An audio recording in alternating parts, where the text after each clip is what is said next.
Okay, welcome back to the third and final section of this chapter on these old hurts that we're calling narratives. In this section, we're going to dig into what to do with them and how to contain them better. Now, dealing with narratives requires a couple simple but really difficult to do steps. To repair a narrative requires confronting old pain. So you have to be ready and willing to experience old hurt so that you can deal with them so that they don't bleed over into present day. Now, just so you know, I'm only going to cover a basic framework or structure for dealing with narratives here in this chapter. In chapter 8 and 9, I'll provide you with a much more detailed guide on things to reconcile hurts. But just understand, I won't have time in this particular course on conflict to go into depth on what to do and how to do it. I do plan, however, to create another course for dealing with old hurts, so be sure to check that one out to go further into this particular area of work.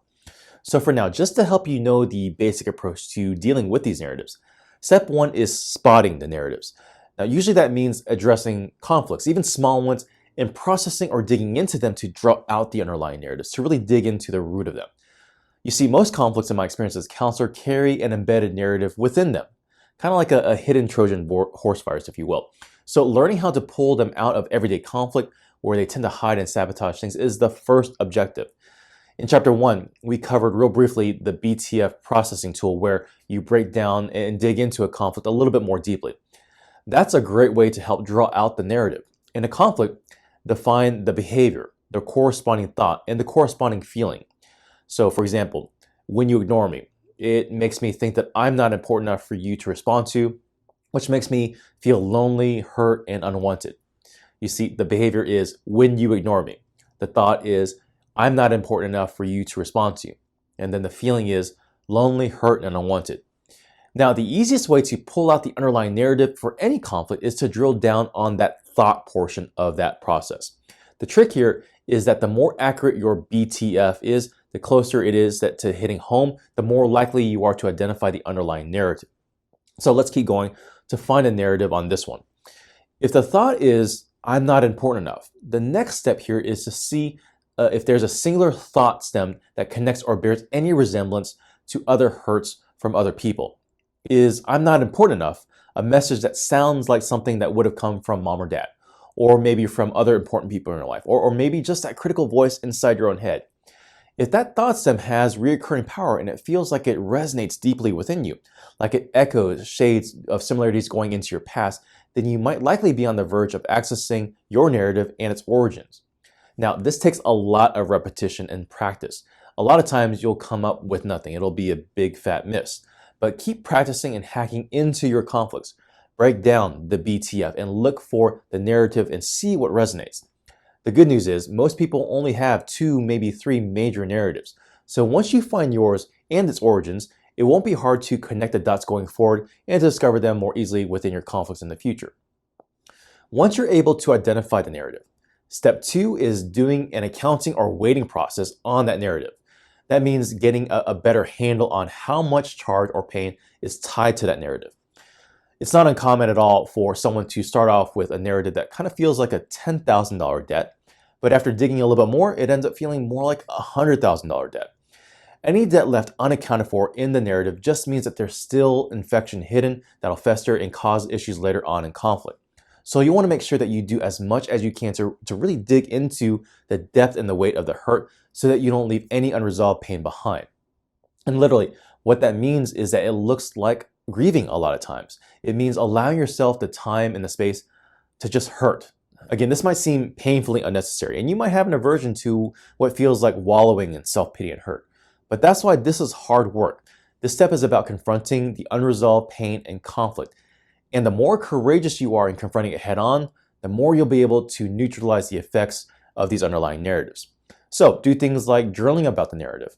Write out a timeline of the major chapters in your life when you felt like I wasn't important enough, how it occurred, and who you felt it from. Talk it out loud to help with the weighting and the accounting process. Let yourself go through the anger and pain so that it can eventually turn into sorrow and loss. Once you go through that cycle, you'll be able to get a much better handle on how significant and wide-reaching the narrative has been in your life.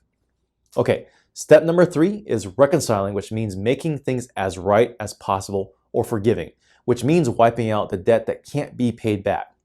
You see, most people get stuck here because they think they've forgiven or have moved on, But the fact that the narrative remains and is embedded in the present day conflict is evidence that they haven't dug in deep enough to reconcile all the remaining hidden debt. Now, let me be clear. Reconciling takes quite a bit of work, and it's not something that can be rushed. I'm only listing it here as a necessary step in doing so in brief fashion for the sake of time in this course. Being able to forgive past hurts and to reconcile things going forward takes time and work, more work than I can possibly cover here. So just place it as a marker for something that you'll need to dive into more in some later chapters of this course or in any other one of my courses that can help guide you through it better. Okay, step number 4 is releasing and remembering. This isn't a one-time activity, but rather a constant discipline. Once steps 1 through 3 have been done, a person can learn to do step 4 by choosing to reset expectations for themselves and others, to release debts that are owed to them, and to come to terms and peace with people and chapters in life in their past. Once a person can learn to experience peace in the source hurt of the narrative, they can begin to remember well. The narrative is no longer hiding in their blind spots, but it's always something within the scope of their awareness. Once you can be highly aware of a narrative and how it is attached to present-day triggers and conflict, you can begin to contain or even neutralize them before they can start charging your conflicts, because you'll be constantly aware of them and how they operate. Okay, I just said a ton right there, but again, this is just intended to kind of pull back the veil a little bit on this part of your conflicts. I just need you to be aware of them and how they can put a serious handicap on your fights. Remember to work through the workbook exercises or to reach out to one of our coaches or counselors to get some more help and direction on how to do this work. Okay, congratulations. You made it to the end of part 1. These first few chapters were all about helping you to understand and to be more aware of the different skills and factors that are absolutely critical for doing conflict well. Think of these first 3 chapters as things that you'll have to start investing into and mastering in order to really improve the way you fight in your marriage. The better you are at these various skills, the more work you do on yourself in these different areas, the easier it will be to master and navigate the remaining work of this course. All right, in part 2 of this course, I'll start introducing you to the structure for conflict that will help you to navigate through the most complex and intense conflicts in your marriage. Thanks for watching, and I'll see you guys in the next video.